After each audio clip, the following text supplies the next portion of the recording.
I still remember the weight of that first paycheck in my hands. 22 years old, fresh out of college, and I had just landed my dream job as a software developer. $2,100 after taxes. It was not just money. It was proof that all those late nights studying, all those part-time shifts at the grocery store had finally paid off. I drove home that evening with a smile I could not wipe off my face, eager to share the news with my family. When I walked through the door, my dad looked at me and said something that would change everything. "After dinner, come to my office. We need to talk." Before I tell you what happened in that room, let me ask you something. Where are you watching from right now? Drop your city or country in the comments below. And if you have ever felt like the overlooked one in your family, hit that subscribe button, because this one is for you. Now let me take you back to that night. The night everything changed. To understand what happened next, you need to know a little about my family. We lived in a modest house in the suburbs of Columbus, Ohio. My dad, Gerald, worked as a manager at a manufacturing plant. He was the kind of man who believed in tradition, in hierarchy, and above all in the importance of the firstborn son. My mom, Diane, was a homemaker. She was gentle, soft-spoken, but she never once stood up to my father. Whatever he decided, she supported. No questions asked. Then there was my older brother, Derek. 3 years older than me, and in my parents' eyes, he could do no wrong. Derek was the golden child. The one who got a brand new car on his 16th birthday while I took the bus until I was 18. The one who dropped out of college in his second year to pursue his passion and received nothing but encouragement from our parents. Meanwhile, I worked part-time jobs throughout all 4 years of college just to cover my own expenses. The favoritism was never subtle. When Derek failed, there was always an excuse. The timing was wrong. The market was bad. He just needed another chance. When I succeeded, it was met with silence. I remember the day I earned my academic scholarship to college. I ran home excited to share the news. My dad barely looked up from his newspaper. "Good," he said. "Now, we can save that money for Derek's business." No celebration, no congratulations, just a reminder that even my achievements belong to my brother. I learned early on to keep my head down and expect nothing. But that evening, with my first real paycheck in my pocket, I allowed myself to hope. Maybe things would be different now. Maybe my father would finally see me. After dinner, I made my way to my father's home office. It was a room I rarely entered, a space reserved for important family discussions that somehow never seemed to include me. When I opened the door, I found my mother already sitting on the small sofa in the corner. She avoided my eyes. My father sat behind his desk, his expression unreadable. I sat down across from him, still holding onto a sliver of optimism. Maybe he wanted to congratulate me properly. Maybe this was the moment he would acknowledge everything I had accomplished on my own. "You have a good job now," my father began. "It is time you contribute to this family." I nodded. That seemed fair. I was prepared to offer to pay for utilities, maybe contribute to groceries. I was living under their roof after all. "I need 85% of your salary," he continued. "Every month." I blinked. Surely I had misheard him. 85%. That is correct. My mind raced trying to make sense of the numbers. 85% of my paycheck would leave me with roughly $300 a month. $300 for everything. Gas, food, phone, any personal expenses. "I do not understand," I managed to say. "Why 85%? My father leaned back in his chair. "Your brother is opening a restaurant. This is his third business venture, and it is going to be the one that succeeds. Your mother and I have already exhausted our savings supporting his previous endeavors. The car wash did not work out. The online clothing store lost us $20,000. But this restaurant is different. Derek has a real vision this time." I sat there stunned. They wanted me to fund my brother's third failed business, not contribute to the household, not save for my future, hand over nearly everything I earned to Derek. "But that leaves me with almost nothing," I said. "How am I supposed to live?" "You live here," my father replied, as if that settled the matter. "You do not need money." I looked at my mother, hoping for some sign of support. She finally met my eyes, and what she said cut deeper than anything my father had. "Do not be selfish, Brendan. Family comes first." Selfish. The word hit me like a punch to the gut. I had worked my entire life without asking them for anything. I had paid my own way through college. I had never once asked for the kind of support they showered on Derek. And now the one time I had something of my own, I was selfish for not wanting to give it away. The door opened behind me. Derek walked in, and I realized this entire meeting had been orchestrated. He had been waiting outside, ready for his cue. "I heard you were hesitating, little brother Derek," said his voice dripping with false disappointment. "This restaurant is my dream, my last chance. I thought you would want to help me." I looked at my brother, at his practiced expression of hurt, and something inside me shifted. This was not a family discussion. This was an ambush. They had planned every detail, every emotional manipulation before I ever walked through that door. I stood up slowly. "My answer is no. I worked hard for this job. I am not giving 85% of my salary to anyone." The room went silent. I walked out without looking back. My father caught up with me in the hallway. His voice had turned cold, all pretense of fatherly concern gone. "If you will not help your family," he said, "then you are not part of this family." I stopped walking but did not turn around. "You have until tomorrow night. Either agree to the 85% or pack your things and leave this house." I heard my mother somewhere behind him crying softly, but she did not say a word in my defense. She never did. That night I did not sleep. I sat on my bed and looked around the small room that had been mine for 22 years. The faded posters on the wall, the stack of college textbooks I could not bring myself to sell. Every corner held a memory.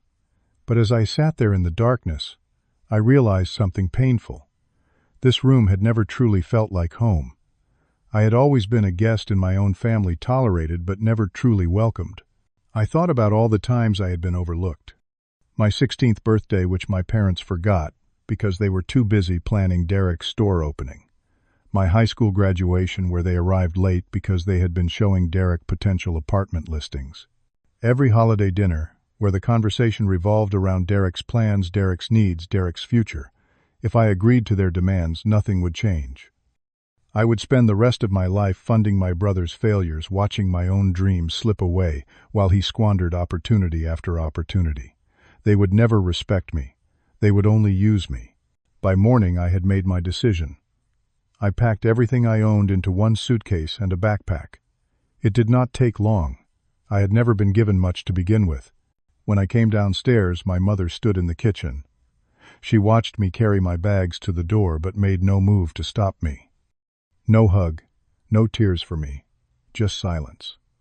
As I walked through the living room, I passed Derek. He was sprawled on the couch watching television as if it were any other morning. "Good luck out there, little brother," he said without looking up. His voice carried a smugness that made my jaw tighten. I did not respond. There was nothing left to say to him. My father waited at the front door, his arms crossed over his chest. He looked at me with an expression I could not quite read. Disappointment, maybe, or perhaps just irritation that his plan had not worked. "Do not come back," he said, "unless you change your mind." I met his gaze directly. "I will not." I stepped through the door and heard it close behind me. The sound was final, absolute. The end of one chapter and the uncertain beginning of another. The first few weeks on my own were brutal. I found a room in a shared apartment with two strangers in a part of town I would have never chosen. The rent was $450 a month, which was all I could afford while I figured out my new life. My room was barely large enough for a twin bed and a small desk. The walls were thin, the neighbors loud, and the building smelled like mildew and cigarette smoke. At work, I pretended everything was fine. When colleagues asked about my weekend or mentioned holiday plans, I gave vague answers and changed the subject. I could not bring myself to tell anyone the truth. The shame was too fresh, too raw. The first night alone, truly alone, I lay on that unfamiliar bed and stared at a ceiling I did not recognize. And for the first time since I was 12 years old, I cried. Not because I missed my family, not because I regretted my decision. I cried because I finally understood a truth I had been avoiding my entire life. I had never really had a family. Not in the way that mattered. My birthday came 6 months later. I turned 23 in that cramped little room, eating a frozen pizza I had heated in the microwave. The phone did not ring. No texts, no emails. Complete silence from the people who had raised me. But sitting there alone, I realized something strange. For the first time in my life, I could eat my birthday meal without listening to my father talk about Derek's next big idea. I could exist in my own space without being compared or overlooked. The loneliness was real, but so was something else I had never experienced before. Peace. Thanksgiving was harder. My coworkers left early to catch flights home or prepare dinners with their families. I told them I had plans. I did not. I spent the evening in my room with a bowl of instant noodles, watching old movies on my laptop.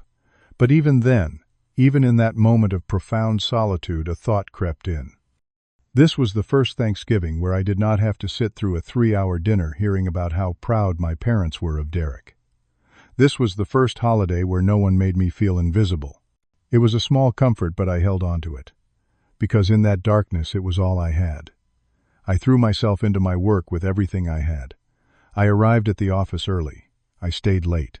I volunteered for projects no one else wanted. On weekends, while other people my age went to bars or parties, I sat in my tiny room learning new programming languages. Python, cloud computing, machine learning. I devoured every online course I could find. By the end of my second year, my dedication had not gone unnoticed. My manager promoted me to mid-level developer with a salary increase to $70,000. It was more money than I had ever imagined earning. But I did not celebrate. I simply kept working. In my third year, a headhunter reached out through LinkedIn. A larger company in Cincinnati was looking for a senior developer, and they were offering $95,000. I took the interview. I got the job. And just like that, I left Columbus behind. Moving to Cincinnati was more than a career advancement. It was a fresh start. Nobody there knew my history. Nobody knew about my family or the circumstances that had pushed me out on my own. I could be anyone I wanted to be. I continued climbing. Senior developer became team lead. Team lead became engineering manager. By my 5th year on my own, I was earning $120,000 and had saved enough for a down payment on my first condo. 2 bedrooms, modern kitchen, a view of the city skyline. The first piece of property I had ever owned. That same year, I met Haley at a technology conference downtown. She was a UX designer with sharp wit and kind eyes. We started talking about interface design and ended up sharing dinner. By our third date, I found myself telling her things I had never told anyone. My childhood, my family, the night they threw me out. She listened without interrupting. When I finished, she did not offer pity or judgment. She simply took my hand and said, "You did what you had to do. I am proud of you." I had never heard those words from anyone before. They meant more than she could possibly know. 2 years later, I proposed. She said yes. By the time I turned 29, I was a senior engineering manager overseeing a team of 12 developers. My combined income from salary and rental property investments had reached $160,000 annually. I had built a life that my 22-year-old self could never have imagined. Through all of it, I never contacted my family. And they never contacted me. 7 years of complete silence. Sometimes I wondered about them. Not with longing, but with a distant curiosity, the way you might wonder about characters in a book you read long ago. Then one day I got a message on LinkedIn from someone I had gone to high school with. He still lived in Columbus, and he had news about my family. Derek's restaurant had failed. Spectacularly. It had lasted 18 months before bankruptcy. He had accumulated $80,000 in bank loans and another $30,000 in debts to suppliers. My parents, who had already emptied their savings for his previous ventures, had been forced to sell the family home to cover his losses. The house sold for $210,000, but after paying off the remaining mortgage and Derek's debts, they were left with almost nothing. They had moved into a small apartment in a rough part of town. Derek's wife had divorced him, taking their 2 children with her. He had moved back in with our parents and was working part-time as a security guard. And my father, Gerald, had been diagnosed with a heart condition that required bypass surgery. The cost, even after insurance, would be somewhere between $60,000 and $80,000. Money they did not have. I read the message twice, then closed my laptop. I felt something, but it was not satisfaction. It was not even sadness exactly. It was more like watching storm clouds gather on a distant horizon. Inevitable. Unavoidable. I did not reach out to them. I went back to my life, to my work, to Haley. Whatever was happening in Columbus, it was not my responsibility. Not anymore. 6 months later, on a quiet Saturday evening, Haley and I were in our kitchen preparing dinner together. She was chopping vegetables while I stirred a sauce on the stove. We were discussing plans for the weekend when the doorbell rang. Neither of us was expecting anyone. I wiped my hands on a towel and walked to the front door. When I opened it, my heart stopped. My father stood on my doorstep. My mother was beside him, and behind them, unable to meet my eyes, was Derek. They looked nothing like I remembered. My father had aged dramatically. His hair had gone almost completely white, and his face was gaunt, marked by deep lines of exhaustion. My mother seemed smaller somehow. Her shoulders hunched, her hands trembling slightly at her sides. Derek had gained weight, and his jaw was covered with an unkempt beard. His clothes were wrinkled, his posture defeated. For a long moment, none of us spoke. I stepped aside and gestured for them to enter, not because I wanted them there, but because I knew this confrontation had been 7 years in the making. It was time to face it. They walked through my home slowly, their eyes taking in everything: the high ceilings, the modern furniture, the artwork on the walls. My mother's eyes glistened with tears, though whether from sadness or regret I could not tell. Haley appeared in the kitchen doorway. I introduced her, and she shook their hands politely before moving to stand beside me. Her presence was a silent show of support, and I was grateful for it. We sat in the living room. The silence stretched until my father finally cleared his throat. "Son," he began, the word catching in his throat. "I know I have no right to be here." I waited. "I made mistakes," he continued. "We all did." I noticed he said mistakes. Not "I was wrong," not "I am sorry." Just mistakes, as if they were minor miscalculations rather than deliberate choices. "Your mother and I, we need help." He laid out the situation, the surgery, the debts, the desperation. $80,000 would cover the medical bills and clear the remaining debt. $80,000 to save everything. "You are the only one who can help us now," he finished. I looked at my mother. She was crying openly, reaching for my hand. "You are our only hope," she said. "Please. I know we were not fair to you, but family is family." I looked at Derek. He had not said a word. He sat slumped in his chair, staring at the floor, offering nothing. I sat in silence for what felt like an eternity. The memory of that night 7 years ago played in my mind. The ambush in my father's office. The ultimatum in the hallway. The door closing behind me as I walked away with everything I owned in one bag. Finally I spoke. 7 years ago, I said, my voice steady. "You stood at that door and told me not to come back. You chose Derek over me. Every single time. You asked me for 85% of my salary, not to help the family, to fund another one of his failures. I said no, and you kicked me out." I turned to my mother. "You called me ungrateful, heartless, selfish. You watched me pack my bags and did not say a single word. Not one phone call in 7 years. Not on my birthday, not on any holiday. Nothing. And now you tell me family is family." I turned to Derek. "And you. You have had every opportunity handed to you. 3 businesses, all of them funded by our parents. All of them failed. You never worked a real job. You never struggled. And here you are still expecting someone else to save you." The room was completely silent. "I am not giving you $80,000. My father opened his mouth to protest, but I raised my hand. "But I am not heartless either. Dad, I will help you find a hospital with a payment plan and a charity care program. I know people who can help navigate the system. As for Derek, I looked at my brother directly for the first time. I can get you an interview for an entry-level IT support position at a company I know. $42,000 a year. Benefits. A real job. Derek's head snapped up. An entry-level job. I am 35 years old. Then figure it out yourself. I stood up. That is my only offer. Take it or leave it. And one more thing. Do not ever show up at my door, unannounced again. My father sat still for a long moment. Then he nodded slowly, the fight gone from his eyes.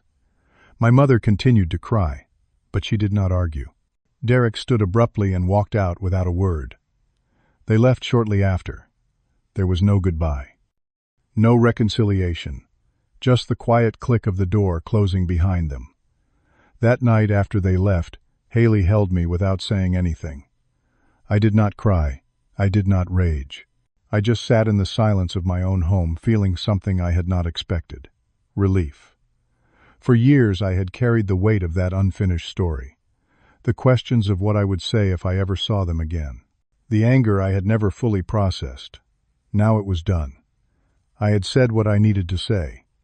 I had stood my ground without cruelty, without revenge. I had offered help on my terms, not theirs.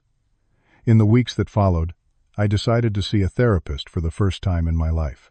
I needed to understand why, even after everything, part of me still grieved for a family I never really had. Through those sessions, I learned to separate the fantasy of what family should be from the reality of what mine was. I learned that I did not need their approval to have value. I learned that some wounds do not heal by forgetting, but by accepting. I heard through distant channels that my father eventually received his surgery through a charity care program. The hospital I had recommended connected him with resources that covered most of the cost. Derek refused the job interview I had arranged. Apparently it was beneath him. I did not reach out again. Neither did they. But here is what I want you to understand. I do not hate them. Hatred would require energy I would rather spend on the people who actually matter. My wife, my friends, the family I have chosen for myself. I have simply accepted that some relationships cannot be repaired and that walking away from toxicity is not abandonment. It is self-preservation. Forgiveness, I have learned, is not about letting people back into your life. It is about refusing to let them occupy space in your mind. I forgave my parents and my brother, not because they deserved it, but because I deserved peace. I am 32 now, happily married, planning for our first child. When I think about my childhood, there is still a dull ache there, a sadness for the boy who spent 22 years trying to earn love that was never available to him. But that sadness no longer controls me. If you are watching this and you see yourself in my story, I want you to know something. You are not selfish for wanting to be treated fairly. You are not ungrateful for having boundaries. Your worth is not determined by what you can give to people who only take. Sometimes the bravest thing you can do is walk away. And sometimes walking away is the only path that leads you home. I do not know what the future holds for my parents or my brother. Maybe Derek will eventually grow up. Maybe my father will one day understand what he lost. Maybe we will reconnect. Maybe not. But what I know for certain is this: I chose myself. And that was the best decision I ever made. Now I want to hear from you. Have you ever had to set boundaries with your own family? Have you ever had to choose your own well-being over someone else's expectations? Share your story in the comments below. I read every single one. If this story resonated with you, please hit that like button. It helps more people find these videos. And if you have not already, subscribe to the channel so you do not miss the next story. If you know someone who is struggling with a difficult family situation, share this video with them. Sometimes, knowing you are not alone makes all the difference. Thank you so much for watching and for being part of this community. Take care of yourselves, protect your peace, and remember that you deserve a family that loves you without conditions. Until next time.